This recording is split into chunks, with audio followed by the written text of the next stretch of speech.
Bienvenidos a otra edición más de la cadena de Clamor a la Medianoche aquí en la cadena del Milagro en los estudios auxiliares en Cataño, Puerto Rico. Aquí comunicándonos, reuniéndonos con ustedes que son la familia de Clamor, esperando que este programa sea de bendición, que Dios le dé nuevas fuerzas, que Dios le aliente y le dé fuerzas poderosas para continuar hacia adelante. Y recuerde que para Dios no hay nada imposible, porque para Dios todas las cosas son posibles.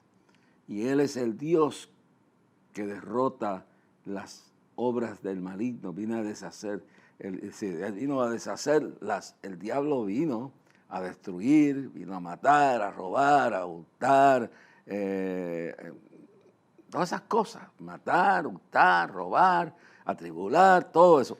Mas Jesús dijo, yo he venido para que tengan vida y la tengan en abundancia. Espero que esa realidad se haga una realidad en su vida en el día de hoy. Espero que Dios derrame su gloria y su bendición sobre cada uno de ustedes y que Dios le impacte grandemente.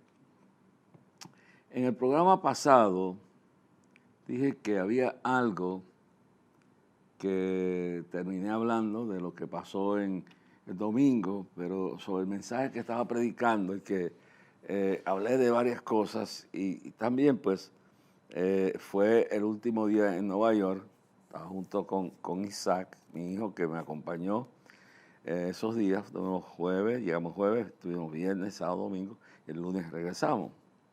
El domingo nos tocó un tremendo culto preaniversario de la Iglesia Fuente de Salvación que queda en el 3010 de Flatbush Avenue en Brooklyn.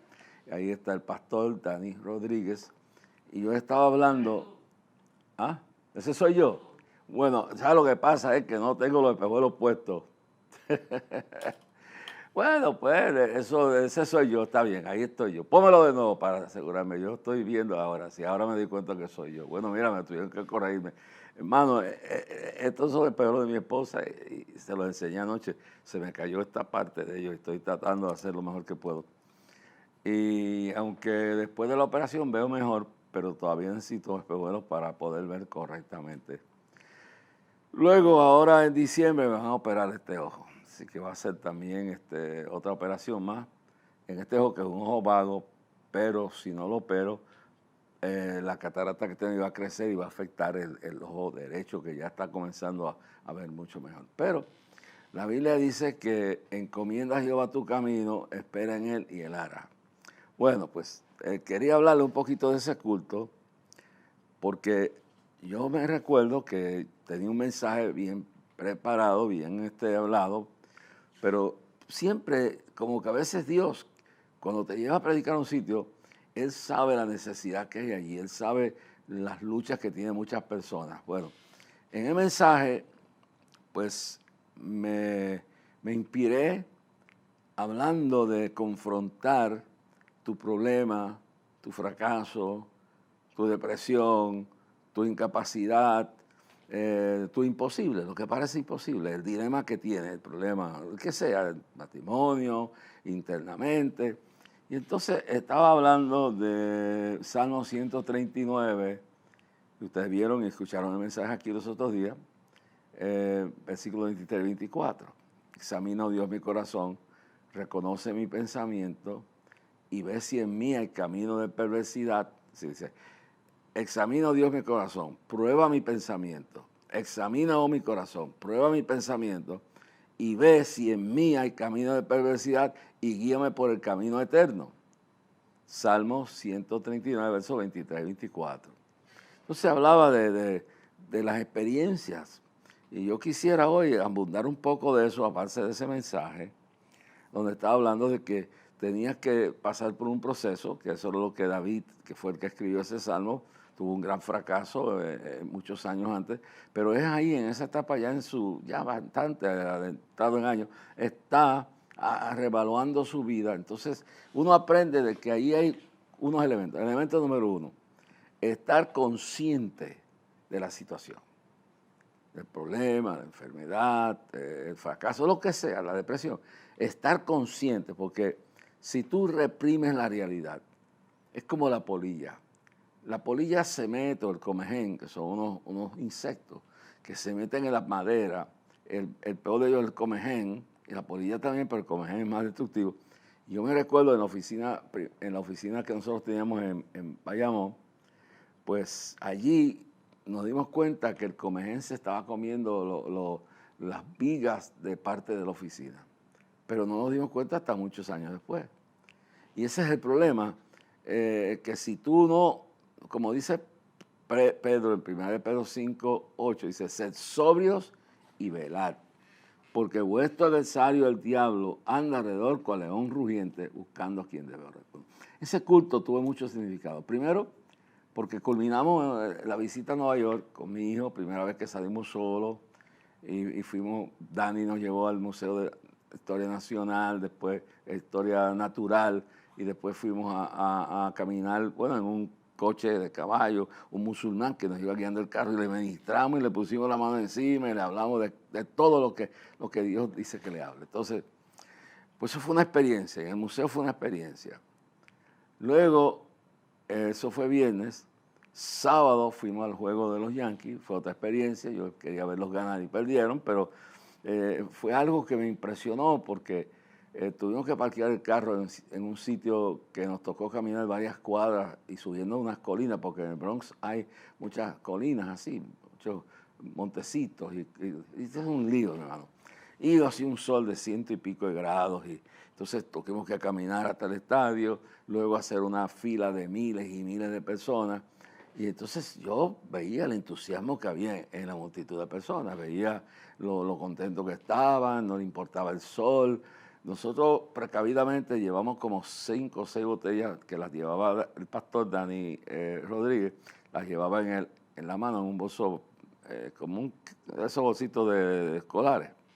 Entonces estábamos tomando agua, porque había que estar tomando agua continuamente, y yo sentía el fuego, y sentía los mareos y el calor que me iba a explotar, pero algo, yo vine aquí a traer a mi hijo, y yo no voy a dar este espectáculo que me tengan que sacar de aquí desmayado para una ambulancia, ¿no? Y aguanté.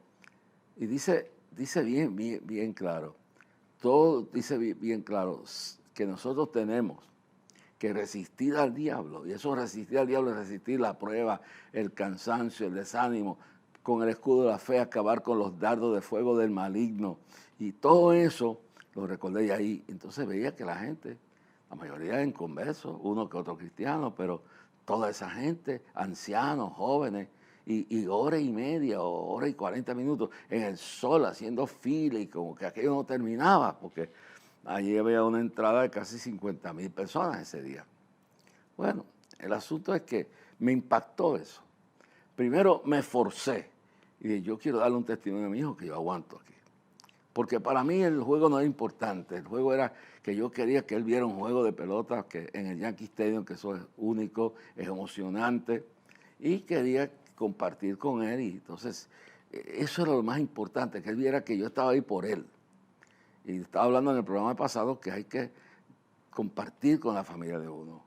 El tesoro más grande que creó Dios, la institución más grande, no es la iglesia, no es el gobierno, no es el sistema educativo, no es la familia.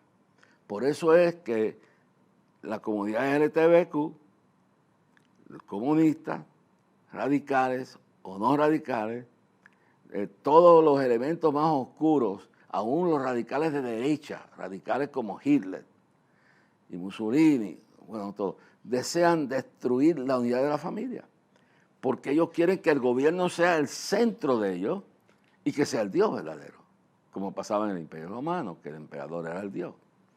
Entonces, hacen todo. Mire, la Revolución Francesa fue la desgracia más grande de Europa. Dio lugar a Marx y Engels, dio lugar al comunismo.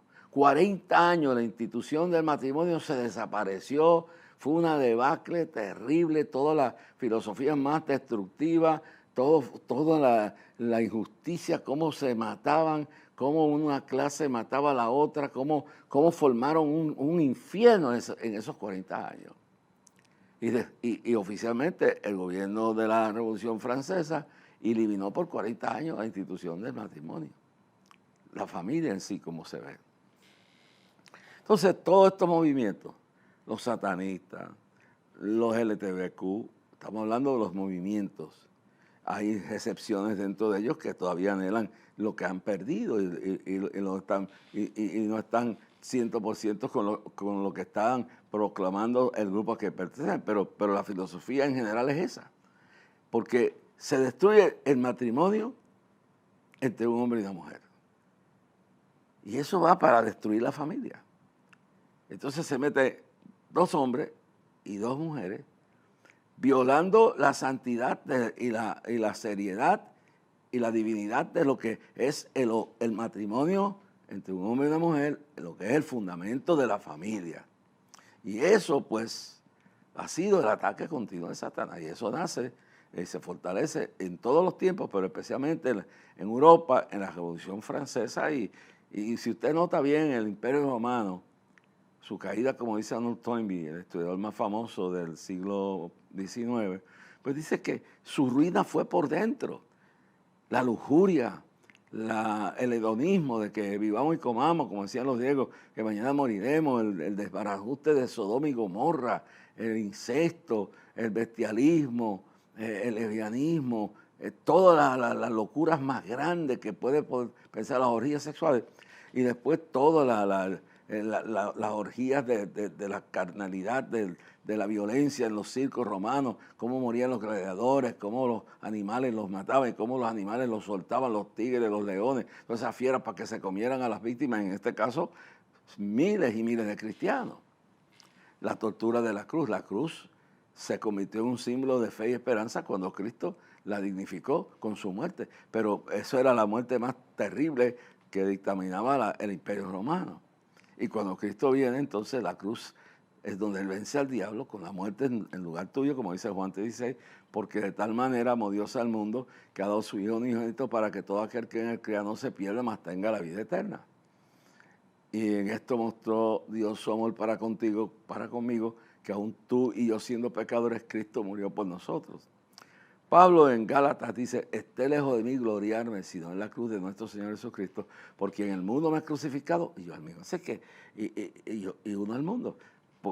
Esté lejos de mí gloriarme, decía Pablo, sino en la cruz de nuestro Señor Jesucristo, porque en el mundo me ha crucificado a mí y yo al mundo. Entonces, Pablo reconocía no el pedazo el símbolo, no el pedazo de madera, sino lo que Cristo hizo allí, cómo puso su vida. Que aún tú, dice Juan, que aún siendo pecadores, Cristo murió por ti, murió por mí.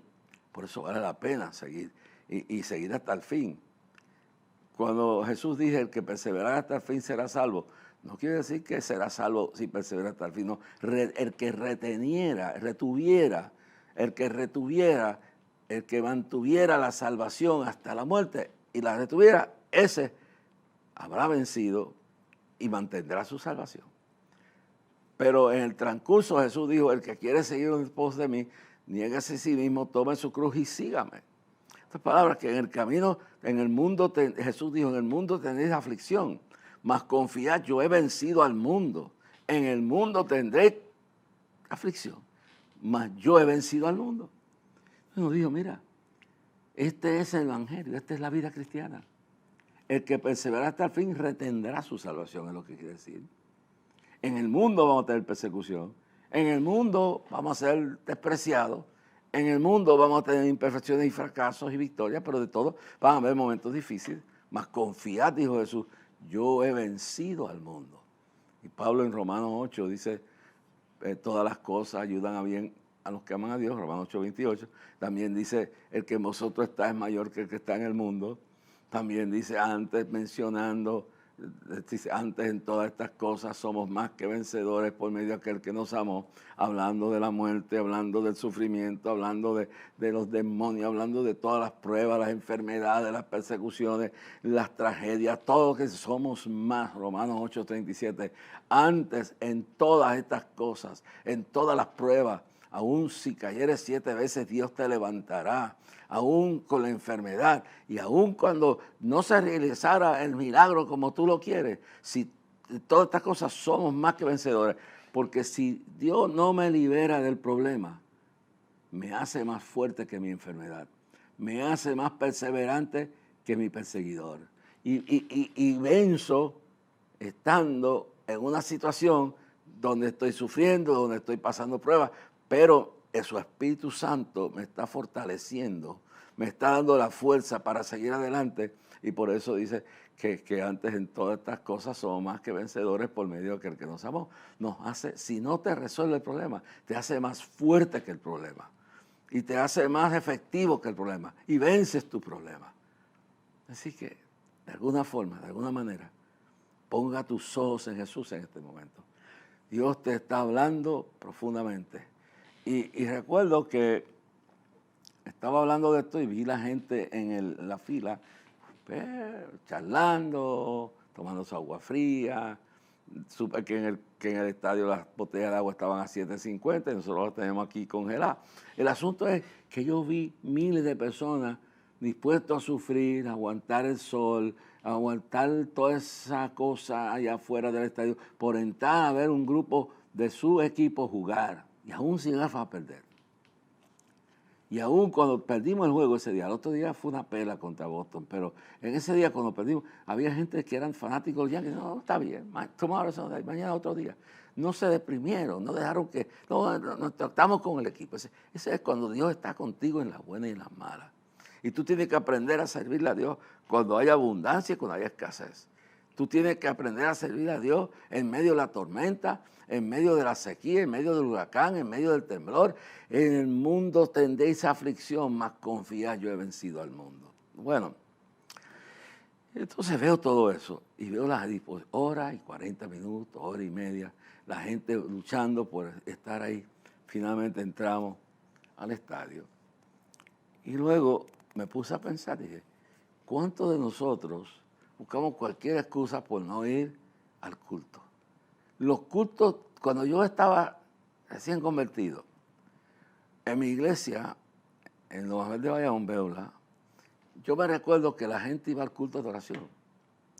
Hoy en día, los cultos de oración son casi vacíos. Si una iglesia de 400 miembros van 30 o 40 a orar.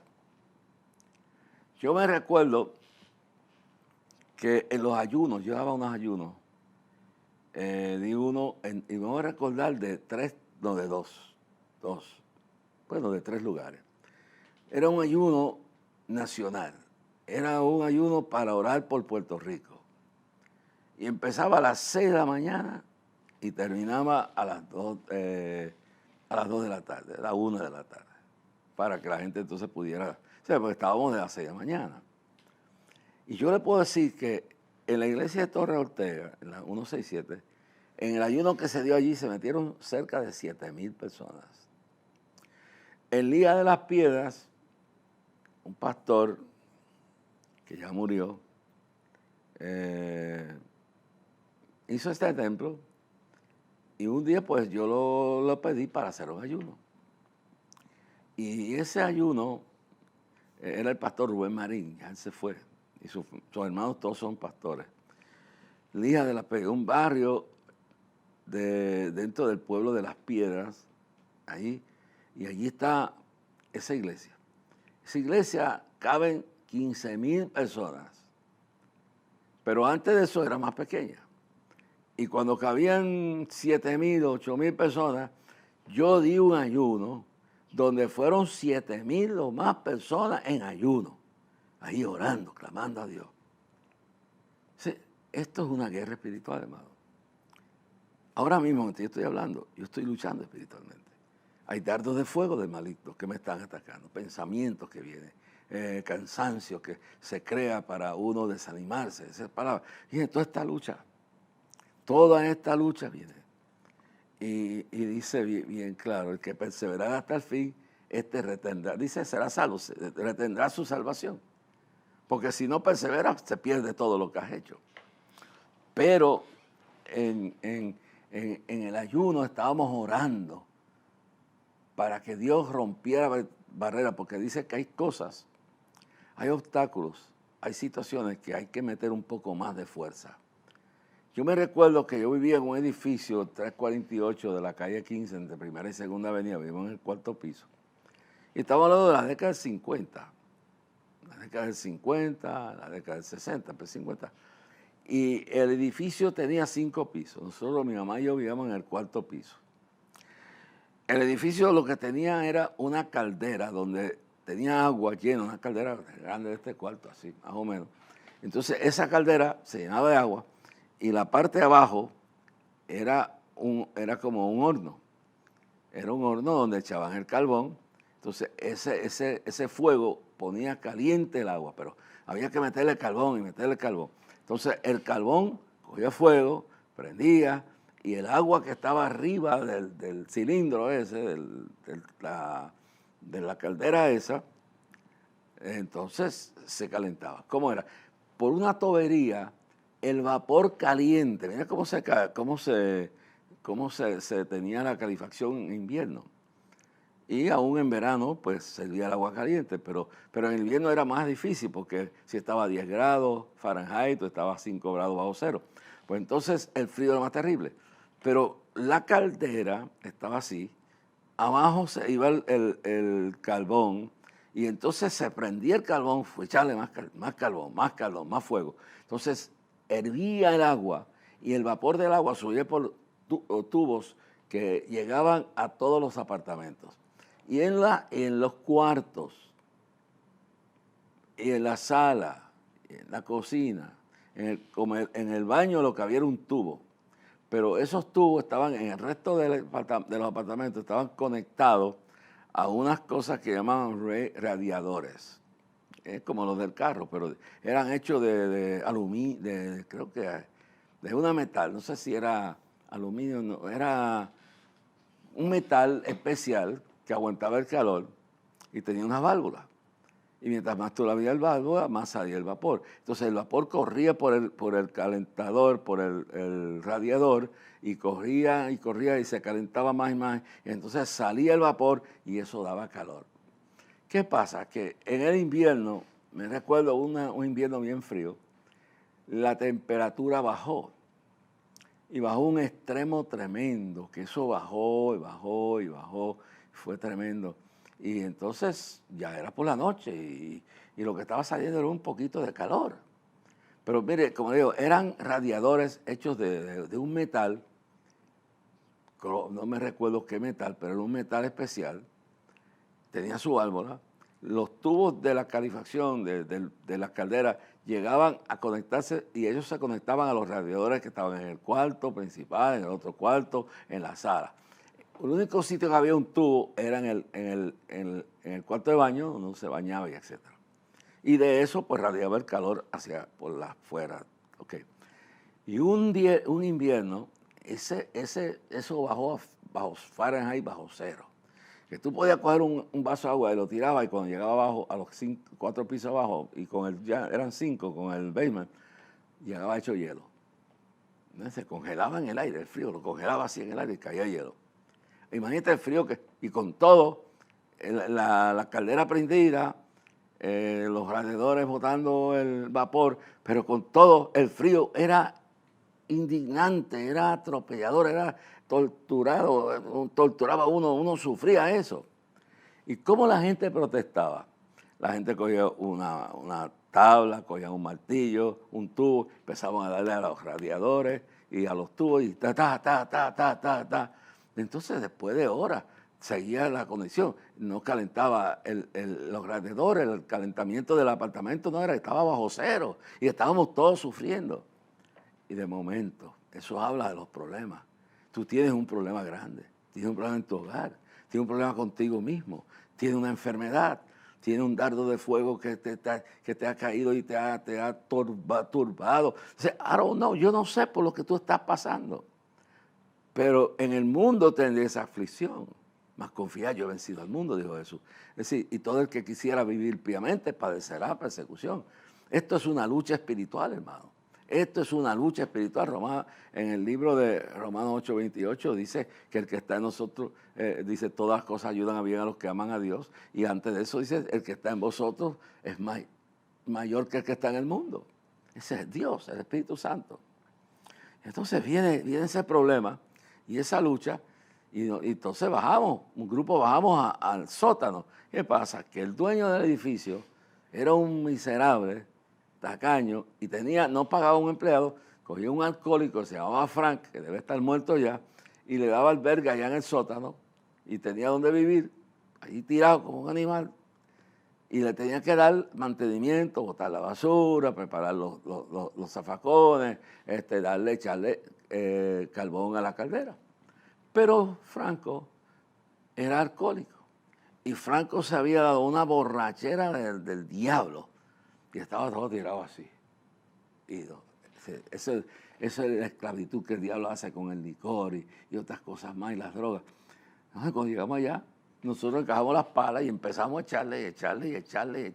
Y mientras más le echábamos carbón, más se calentaba el agua, más subía. Y que no me doy cuenta que en el verano no había que hacerlo así. Pero en una nevada y en un frío que estaba a 5 bajo cero, había que echarle más candela y más carbón y más carbón y más carbón y más carbón. Y entonces cuando empezamos a meterle, entonces el carbón cogía fuego y fuego. Y entonces empezaba a sentirse en todo el edificio, en los cuartos, en la sala, en la cocina. Se sentía la calefacción, pero había que echarle más carbón y más carbón y más carbón. Y eso es lo que había pasado. Franco estaba alcoholizado, estaba borracho y no le estaba echando lo que estaba una chispita. ¿Qué te quiere decir esto? ¿Se recuerdan cuando Jesús bajó del monte de la transfiguración? ¿Se recuerdan después de esa revelación que tuvo ahí arriba y baja? Los discípulos, un grupo de los discípulos lo está esperando. Y le traen una persona con una situación grave de enfermedad. Es un epiléptico. O sea, hay que discernir que a veces la epilepsia es totalmente producto de una condición física. Igual que muchas enfermedades, son producto de alguna situación física. Pero en algunas ocasiones, detrás del problema, ya sea la enfermedad, lo que sea, detrás de la situación está un espíritu inmundo, una fuerza satánica, un demonio, un espíritu maligno, una fuerza satánica. Entonces, lo que dice la Biblia, no está Romanos, Efesios, capítulo 6, 13 al 18. Nuestra lucha no es contra carne ni sangre, sino contra principados, gobernadores de las tinieblas, malicias espirituales en el aire. Y luego le habla de tomar tomar la armadura de Dios. Y entre eso dice que tomemos el escudo de la fe, con el cual podemos apagar los dardos de fuego del maligno. Entonces, esto es una lucha, hermano. Pero entonces hay gente, es como, le voy a dar otro ejemplo ahorita, pero es como lo de la caldera. Había que echarle, ya el frío era demasiado, había que echarle carbón y a calentar eso y ponerlo a echar fuego. Y hay muchos de nosotros, tú y yo, que a veces tenemos una prueba terrible, tenemos el diablo en la casa, el diablo en el trabajo, el diablo atacando nuestra mente, atacando nuestros familiares con enfermedades. Sí, el problema es tan grande y tan grande y tan grande, y estamos tratando con una palita de carbón, con un poquito de fuego nada más y vapor, con un poquito de oración y un poquito de la palabra, y un poquito de fe, tratar de vencer al gigante. Entonces, para mientras más grande el problema, mientras más difícil, más fuerte la depresión, pues más hay que meterle candela, meterle carbón, hay que meterle fuego a la caldera. Por eso cuando los discípulos llegan y dicen, hemos orado, este demonio no se va, y le dan estos ataques. En este caso era un demonio. Había un espíritu satánico metido en el problema. Y puede ser que ese espíritu satánico está metido en tu hogar, está metido en tu mente, está metido en tus hijos, está metido en los vecinos, en algo está metido el diablo y tú no te das cuenta y estás tratando de sacarlo con un dedito, cuando tú tienes que agarrar las armas. Dice, nuestras armas no son carnales, sino son poderosas en Dios para traer cautivo todo pensamiento a la obediencia a Dios y derribar fortalezas. O sea que nuestras armas no son carnales, dijo Pablo, sino que son espirituales para derribar fortalezas y traer cautivo todo pensamiento a la obediencia de Cristo, Entonces hay que meterle más ayuno, hay que meterle más oración, hay que meterle más palabras y ahí, y alimentando la fe viene por la palabra, y esa batalla. Entonces, por eso le dice, este género no sale sino con oración y ayuno. Fue difícil, dice, mire, ustedes no pueden echar fuera este demonio así. Hay gente tratando de echar fuera demonios en la carne. Hay gente que ya no tiene unción, hay gente que ya no ni oran ni nada, y están secos. Y el diablo los pide a pata para arriba. Pero a veces se toma más batalla, más oración, más ayuno, más fe, más búsqueda de Dios para vencer en una batalla. Cuando los enemigos son muchos. ¿Se recuerdan cuando en el Segunda de Crónicas capítulo 20?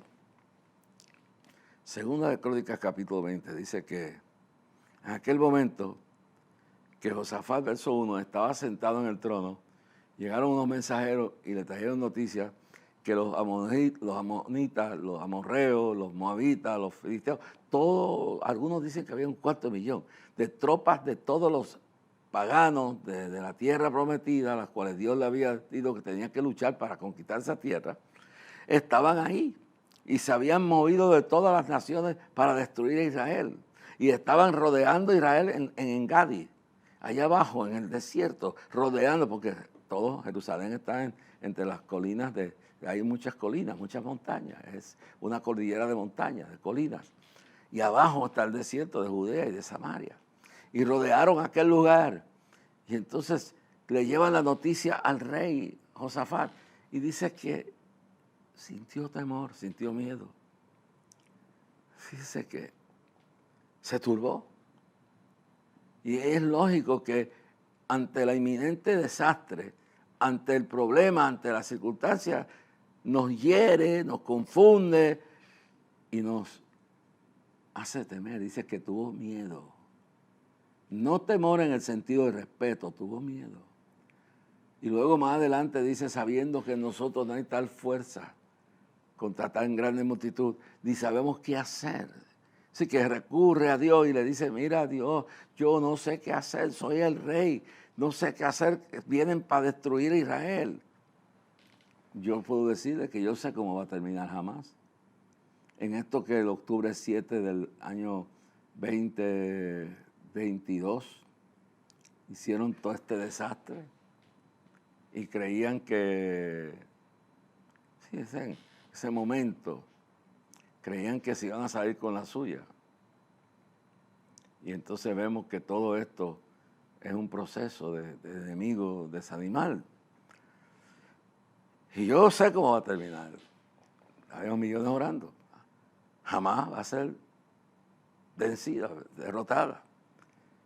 Rusia, que está metido en esto, según Ezequiel 38 y 39, va a ser humillada en el valle de Armagedón. Y todas estas naciones que vienen contra Israel, porque dura cosa es dar cosas contra el aguijón. Y horrenda cosa es caer en manos de un Dios vivo. Y dice que tus enemigos vendrán por un camino y por 7 tendrán que irse. Yo comprendo esto. Yo entiendo toda esta situación. I understand it. La comprendo, ¿te entiendes? Hay una lucha. Y una lucha grande en tu vida. Y Josafat le dio miedo. Y después reconoció que él no sabía qué hacer, cómo enfrentar el problema, cómo resolverlo, y que no tenía la fuerza. Todo eso es realidad, pero una vez que tú estés consciente de tu situación, y no solo consciente, sino que la reconozca, porque tú puedes decir, sí, estoy ahí consciente, pero no lo quiero, no reconoce. Y luego la aceptas. Y dice, tengo este problema, le estoy consciente, lo reconozco y lo voy a aceptar. Y voy a aceptar que sin Dios nada puedo hacer, pero con Dios todo lo es posible. Dice, todo lo puedo en Cristo que me fortalece. Aunque mi padre y mi madre me dejaran, Jehová con todo me recogerá. Dice, entonces voy a confiar. Voy a confiar en el Señor. Y voy a darle a Él todas mis fuerzas. Y voy a encomendar mi camino a Jehová. Y voy a esperar en Él. Y hay que a veces luchar. Y a veces Dios te sana.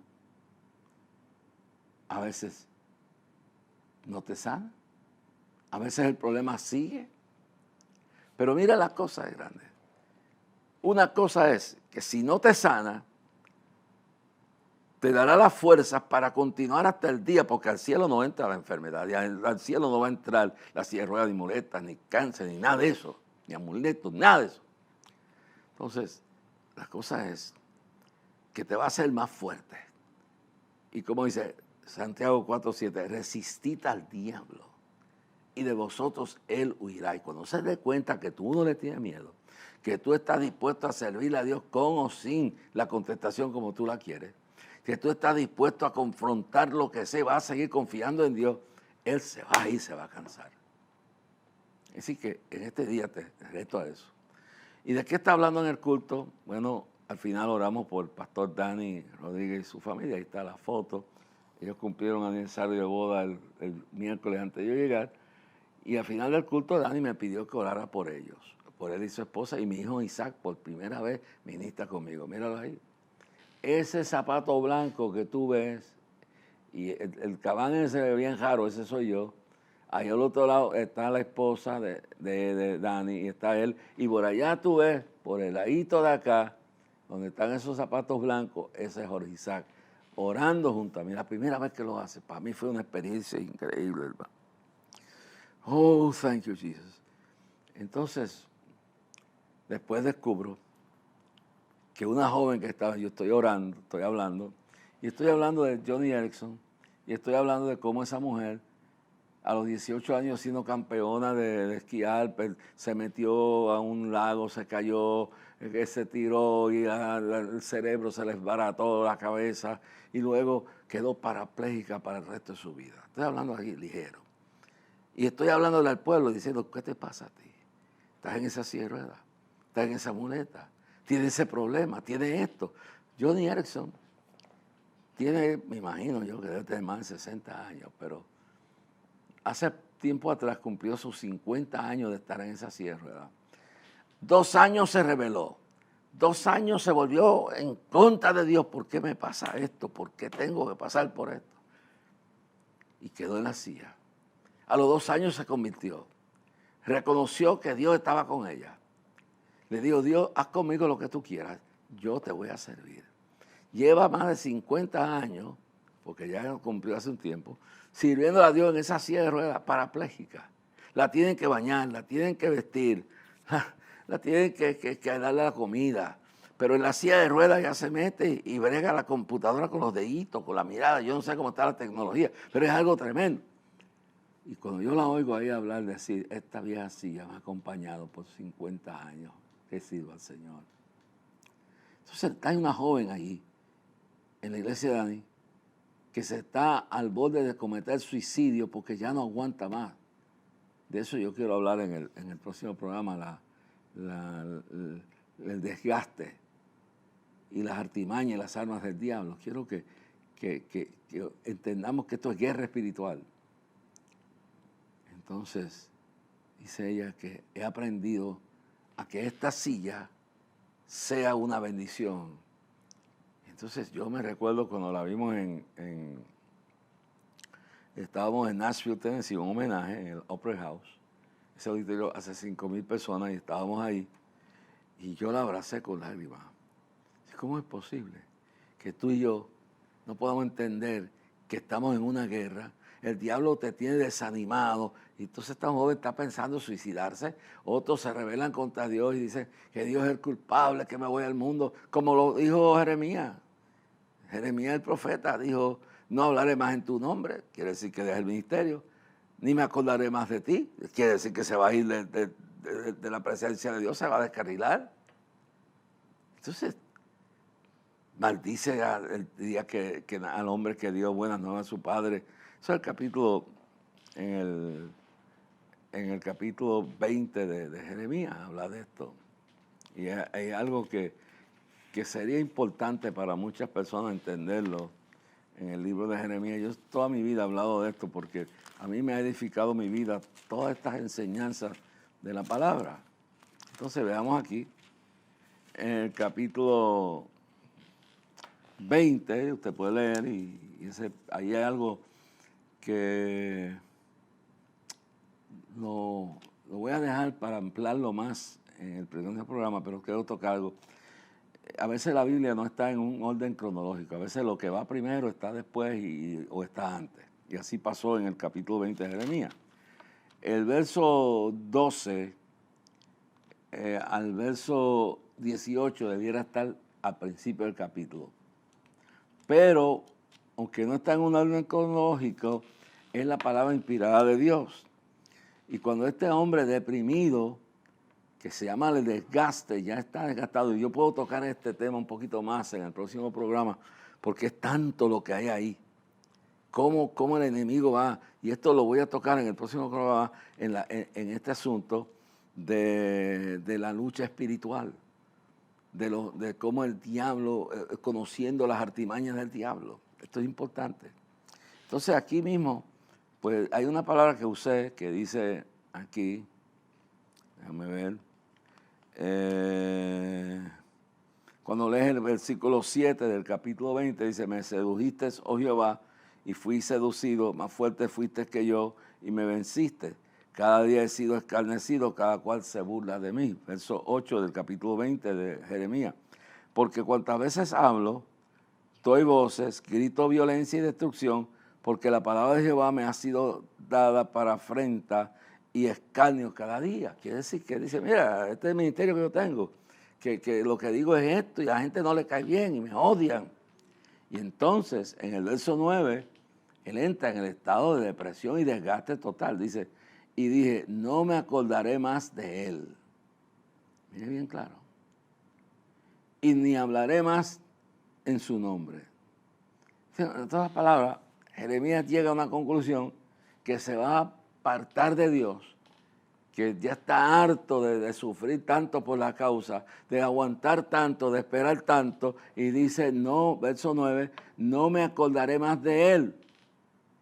Pero entonces, junto con lo mismo, dice, no solamente me voy al mundo, ni hablaré más en su nombre. Es decir, en otras palabras, se va a desligar completamente del ministerio, se va a apartar, y es como quizás lo que tú estás pensando, esta joven que me estaba escuchando en la iglesia de Dani, en el 3010 de Flatbush Avenue en Brooklyn, el domingo pasado. Entonces, se me voy a quitar la vida. Ya no puedo más. Ya no puedo más. Me voy a quitar la vida. Ya no puedo más. Entonces, luego cuando descubrí que su esposa y su hija han pasado por enfermedades tremendas, y sin embargo esa joven tiene una cadera hecha de cerámica y titanium, tú sabes, y cómo me cuesta su esposa sufriendo de lupus, y están sirviendo al Señor, y entonces oye, y le dice, pero Dios, a veces no lo entendemos, si será falta de fe nuestra, ¿por qué será? Yo no entiendo los misterios de Dios, pero ¿qué sucede? ¿Qué ocurre? Que a veces Dios no sana, como en el caso de Joni Eareckson, la dejó así. Hay otro caso que yo conozco, que lo investigué en mi cadena personalmente. Dice, ¿por qué? Porque los misterios de Dios tú ni yo los conocemos. A veces puede ser que no tenemos fe, pero a veces es que Dios, yo no sé por qué. Lo que sé es que en el caso de Joni Eareckson, esa mujer ha hecho películas de Hollywood, llevando su testimonio. Ella ha escrito libros, es parapléjica. Está casada, tiene una hija, tienen un ministerio de silla de ruedas para los pobres en África, y tienen en Tennessee una finca enorme con un avión y un aeropuerto, y llevan esas sillas de ruedas que arreglan, las llevan a estas personas. Entonces, yo cuando venía del aeropuerto, íbamos para el aeropuerto por la mañana, al día siguiente me habló de la lucha que había, y yo oré por la esposa de Dani Rodríguez, nuestro coordinador y pastor en Nueva York, oré por la hija, una muchacha de Dios, pero ha combatido y ha sido fiel a Dios en el momento de la prueba, en el momento y de la enfermedad. Y madre e hija han estado así y dirigen en el culto y predican y cantan y alaban a Dios. Pero hay que orar, porque todavía se siente el dolor en el cuerpo. Cuando le tienen que hacer a la mamá le tienen que hacer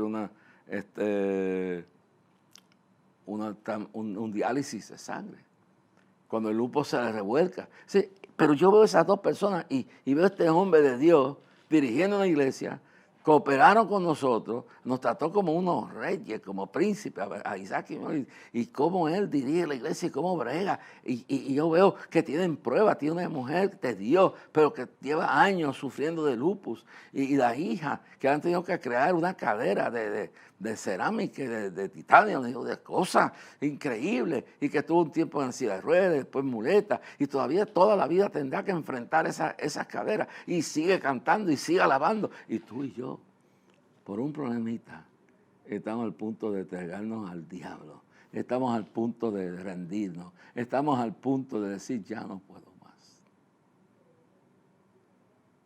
¿Estás pensando? Ese día Dios hizo tantas cosas bonitas en este viaje. Estoy contento, estoy alegre. Nos encontramos gente en el avión, en el aeropuerto, que oramos por ellos. Dios ha hecho cosas bellas cuando confiamos y ponemos nuestra mirada en el Señor. Oh, Bashama la Basaya. Te está hablando, no tienes que suicidarte. Si no te sana, si no te resuelve el problema, te hará más fuerte que el problema. ¿Y tú sabes qué? Por un camino vendrán tus enemigos y por 7 tendrán que irse. En el caso de Josafat, mientras ellos alababan a Dios y el pueblo alababa a Dios, abajo se estaban matando los enemigos de Israel. Y cuando al día siguiente salieron cantando himnos, bajando por la cordillera, hacia abajo, hacia el desierto, encontraron muertos a cientos, como 250,000, se habían matado. Así que entre ellos mismos, Jehová es tu sombra, Él es tu guardador, Él es tu sombra, tu mano derecha, Él es tu guardián, Él es tu buen pastor, Él es tu protector, Él es tu bendición, Él es tu bendición. Él es el que estará contigo todos los días hasta el fin del mundo y quebrantará a Satanás debajo de la planta de vuestros pies. No temas ni desmayes, porque yo, Jehová tu Dios, será contigo donde quiera que fueras. Oh, thank you, Jesus. Señor, reprende todo ese desánimo. Reprende toda esa dejadez, esa depresión. Repréndela en el nombre de Jesús, Padre Celestial. Oh, we thank you, Jesus. Gracias, Señor. Gracias, Señor.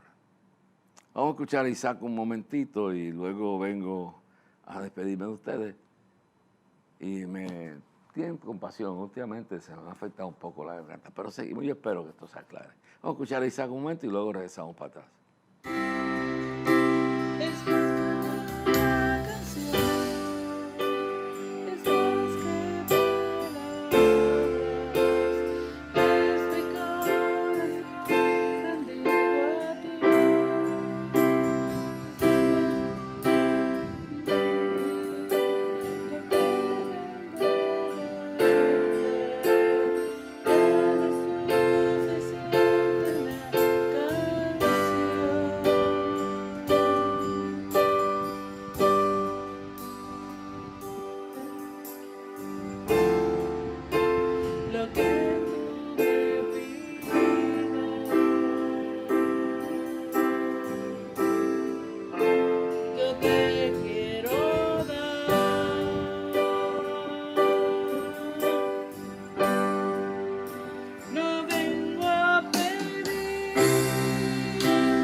que estamos regresando de viaje a Nueva York. Además, todavía estamos confrontando los compromisos que quedan del Día del Clamor. Poco a poco estamos saliendo de eso. Además de eso, estamos preparándonos para reconstruir. Desde el año pasado estoy en esto y ha sido difícil, pero esta vez sí. Vamos a reconstruir el ministerio, necesitamos oficina. Yo no puedo seguir solo con la oficina en la casa, en la mesa. Eso está bien como oficina personal, pero del ministerio también pues tengo que tener la oficina para atender los asuntos fuera de la casa, donde no puedo llevar a todo el mundo. Y además tenemos que edificar todo, planificar, tener todo lo que necesitamos allí y poder atender a la gente y dar las reuniones y todo. Eso es parte del proyecto que tenemos para fines de este año y para el año que comienza. Hemos estado tratando, pero ahora sí yo creo que se va a lograr. También tenemos que sentarnos a reevaluar. Ahora en octubre vamos a reevaluar el programa del Día del Clamor, a ver dónde tenemos que mejorar, que tenemos que corregir, no solamente darnos espaldarazos. El evento fue maravilloso, sigue teniendo repercusiones. Y espero que ustedes pues entiendan que necesitamos sus oraciones. La oración eficaz del justo puede mucho. Créeme, más que nada su oración, hermano, porque las luchas han sido difíciles. Además de esto, queremos pedirle que aquellos que puedan oren para que Dios provea los recursos que necesitamos para todas estas empresas. Estamos planificando un posible viaje un viaje necesario a Venezuela, si la situación lo permite. Todo esto, ore. Y si desea enviar una ofrenda, hágala en cheque o giro postal a Clamor a Dios, P.O. Box 3295, Bayamón, Puerto Rico, 00958. O por ATH Móvil, la sección de negocios, Clamor a Dios, y ahí lo envía. Pero lo pone ahí. Pero lo más que seamos es su oración. La oración eficaz del justo puede mucho. Que Dios le bendiga grandemente. Tú eres el león, tú eres el león.